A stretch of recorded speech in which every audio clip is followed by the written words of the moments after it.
Bonsoir à toutes, bonsoir à tous, bienvenue dans votre point quotidien sur l'actualité en ce lundi soir. Souvenez-vous, il y a quelques mois était inaugurée en grande pompe et en présence de Bruno Le Maire la station multi-énergie propre de La Roche-sur-Yon.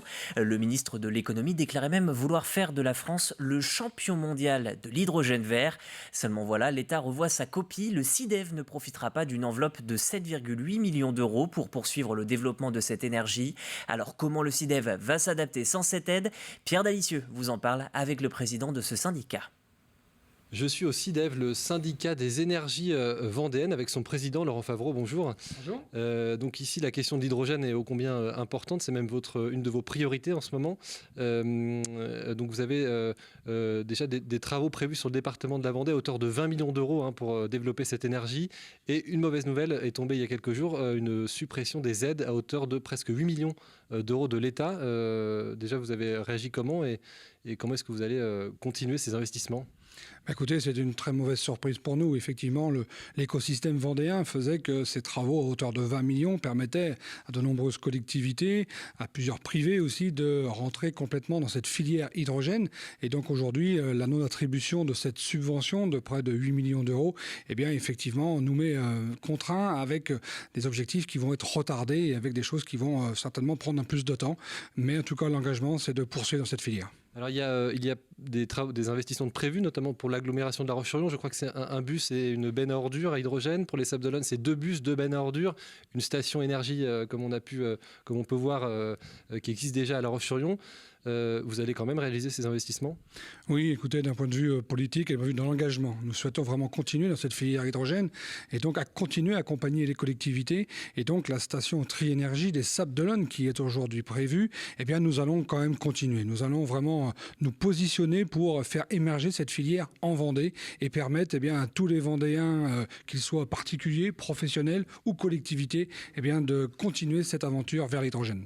Il y a les collectivités, puis il y a aussi le privé. Je pense à Life qui produit l'hydrogène. Je pense à des transporteurs qui, eux, avaient prévu, grâce à ces subventions aussi, de modifier leur flotte de véhicules. Est-ce que ça va freiner ? Écoutez, j'espère que ça ne va pas retarder trop massivement les engagements et les investissements. Life, nous en aurons besoin. Aujourd'hui, ils produisent 300 kg par jour d'hydrogène. Avec cette accélération, cette volonté de développer l'hydrogène sur le territoire, il nous faudra 1 tonne d'hydrogène par jour. Donc, il faut continuer à accompagner Life aussi.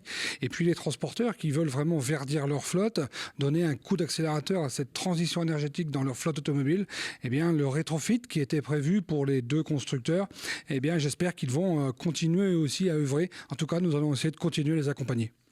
Donc, je rappelle, 20 millions d'euros d'investissement prévu par le SIDEV sur le département de la Vendée pour l'hydrogène. Une suppression donc, des aides de l'État à hauteur de quasiment 8 millions d'euros. Mais des discussions sont en cours avec le ministère de l'économie et des finances pour trouver éventuellement des crédits supplémentaires. Les nouvelles du week-end ont aussi été marquées par une disparition. Nous avons en effet appris le décès à 64 ans du maire de Saint-Avogourde-des-Landes ce dimanche. Chef d'entreprise, Éric Adrian était également conseiller départemental du canton de Mareuil-sur-les-Dissets depuis 2021. La cérémonie, si vous souhaitez y participer, est prévue jeudi 19 mai à 15h.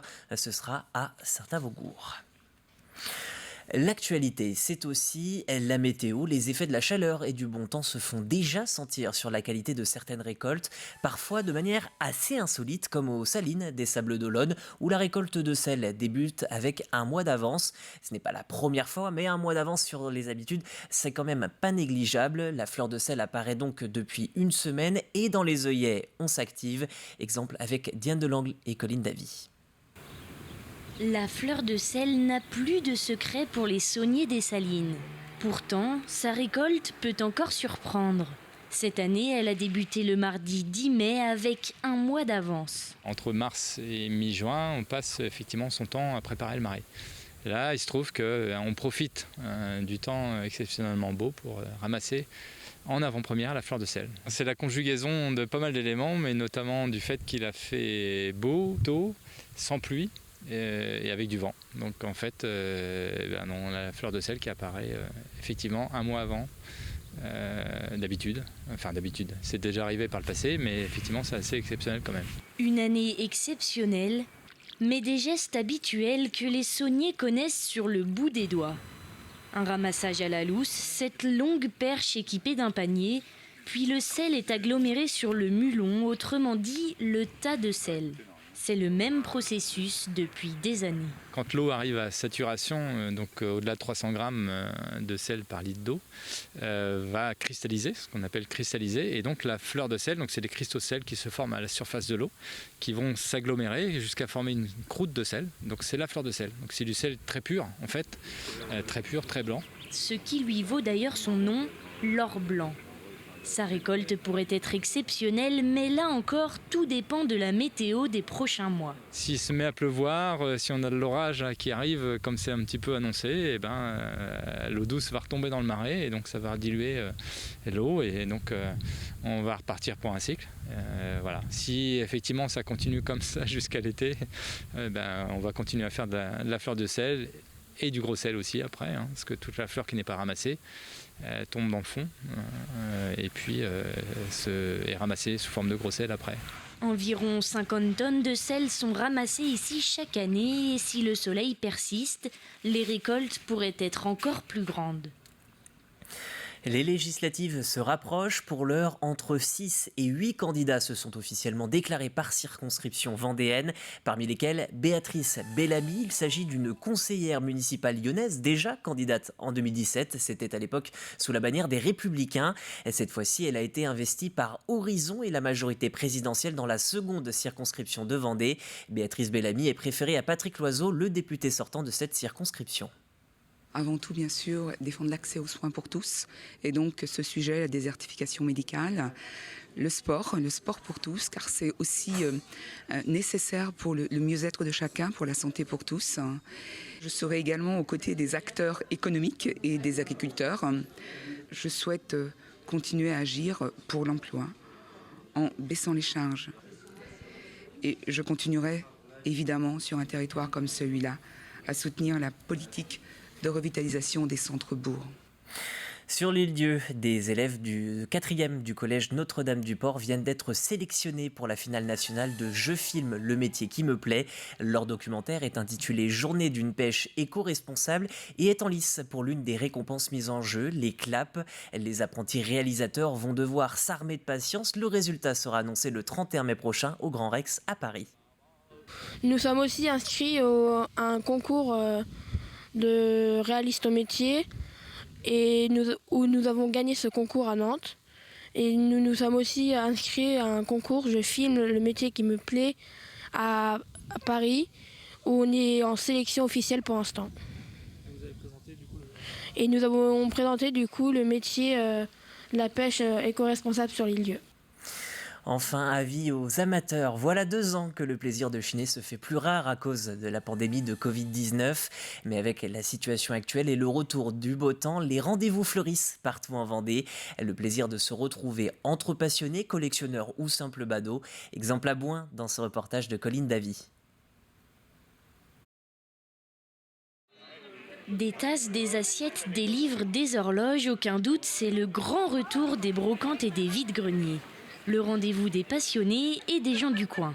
J'adore tout ce qui est ancien. Je suis venu pour les gens, la convivialité et puis l'esprit de commerce et puis de faire des nouvelles rencontres, pourquoi pas, des gens qui perpétuent leur savoir-faire de certaines choses. Et puis moi j'adore. On habite dans le coin, on est venu manger au restaurant et puis après on est venu là, on n'habite pas très loin. Donc. J'adore faire les vides-greniers et donc il fait super beau donc je profite. Je ne pensais pas du tout que c'était aussi grand et qu'on pouvait trouver plein de petites choses comme ça. À Bouin, terminé le petit vide-grenier et sa vingtaine d'étals sur la place des Halles. La brocante se tient désormais dans tout le village et une centaine d'exposants s'y installent. On discute, on négocie des petites sommes. Hein. C'est à l'euro ou 50 centimes près. Hein. Ça permet de libérer certaines comme des verres, comme des choses, des assiettes qui ne servent plus, qui vont servir peut-être pour des gens que eux vont les jeter à la poubelle après, mais ça c'est pas grave, c'est le commerce. Cette brocante nouvelle version attire les foules. Après 2 années de confinement, certains se sont découverts un nouveau passe-temps. Et pour satisfaire cette clientèle, une invitée exceptionnelle, Diane Châtelet, figure de l'émission Affaires conclues. De quoi attirer les nouveaux passionnés. Les gens sont restés chez eux, ont fouillé, ont regardé les émissions, les livres, etc., Internet, les codes des artistes par exemple, et bien viennent proposer dans les études, dans les maisons de vente, chez les brocanteurs, les antiquaires, plein d'objets. Donc il y a vraiment un regain d'intérêt pour cette activité. Aujourd'hui c'est à Boin, mais nous avons aujourd'hui même d'autres brocantes autour. Des brocantes qui intéressent de plus en plus les petits comme les grands. C'est à toutes les générations, il y a les enfants aussi qui viennent chercher leurs petits jeux, les anciens qui viennent chercher des objets. Nous on a foyer d'adultes handicapés, ils viennent faire leurs petits achats de vêtements. Il y a toutes les générations à vide-grenier, c'est les anciens, les brocanteurs, tout le monde. Et tout ce monde pourra se retrouver l'an prochain dans une version au moins aussi grande, si ce n'est plus. Et comme chaque lundi, quelques images de sport avec la marathonnaise. C'était ce week-end, les athlètes se sont donné rendez-vous pour la 18e édition de l'épreuve de course à pied à travers 4 circuits différents. À noter les victoires de Jean-Guillaume Dupuis et Nathalie Lascaux sur les distances reines du 42 km. Et avant de se quitter, un petit mot de météo. Il va faire encore plus chaud demain qu'aujourd'hui. Donc nous attendons jusqu'à 30 degrés à l'intérieur des terres, notamment du côté de La Roche-sur-Yon ou de Fontenay-le-Comte. Vous pourrez avoir un petit peu plus frais du côté du littoral et notamment à Noirmoutier en Île. Voilà pour les actualités de ce lundi soir. Je vous remercie d'avoir suivi ce nouveau point d'actu. Le prochain est en direct entre 7h et 9h. Ce sera avec Caroline Tronche. Bonne journée et à demain pour la matinale.